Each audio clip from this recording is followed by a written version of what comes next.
G'day YouTube friends, welcome to another game preview and rundown. Today we're looking at The Unliving, a new roguelite ARPG due to release October 31st. I'd fired this demo up, actually not knowing what to expect. The trailers that I'd seen were pretty low key on what the actual point of this game was, and I kept reading about an RPG style of game, but after watching trailer after trailer I thought, hang on here. This kind of looks more like some Vampire Survivors style of game, with hordes and hordes of enemies. So, after some thorough game time and plenty of deaths. Was I right?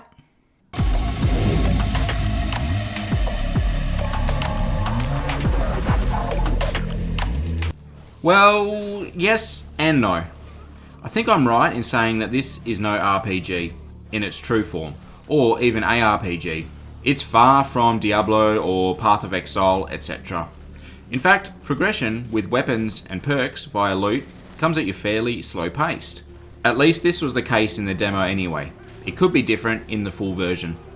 Where I was wrong, well, kind of wrong, was comparing this to Vampire Survivors. Because there are hordes in this game, but instead of enemies coming at you wave after wave, you have your own horde, an army of undead. So, let's talk about the game loop here, considering that this game features roguelite mechanics. Your first run through sees your dude pretty green and low spec. Your major defense and offense comes from necromancy, and raising the dead enemies you slay.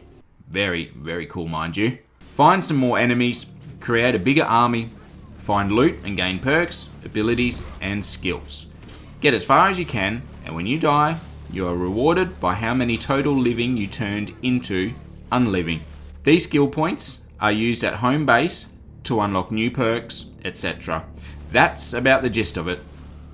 A few cool things to talk about in further detail that deserve some spotlight would be, for one, I'd loved the simplicity of the game and mechanics. You have a pretty good feel for the general game loop and the system after one or two deaths.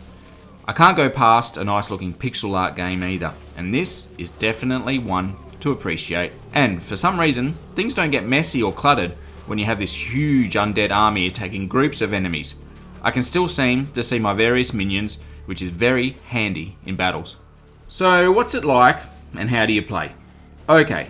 So apart from that dressed down game loop I described, let's look at the actual gameplay.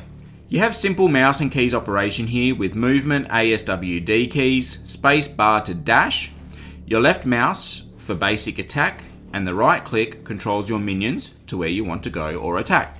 And R key is your magic button to raise the dead, your necromancy skill.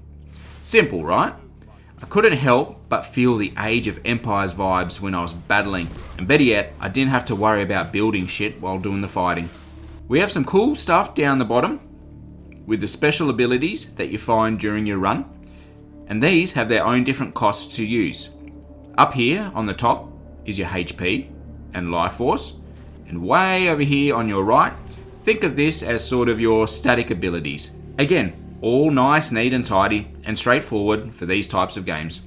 What made it more unique for me, and that extra, ooh, that's cool moment, was the ability to sacrifice your minions throughout battle moments. So cool.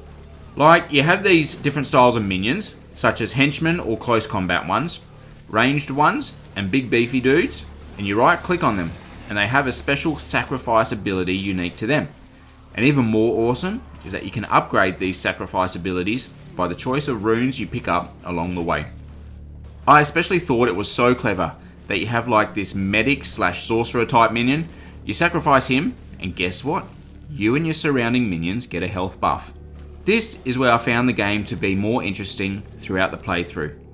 I was craving to find more different enemies to kill, to in turn have as a minion and see what kind of sacrifice shenanigans it could unleash.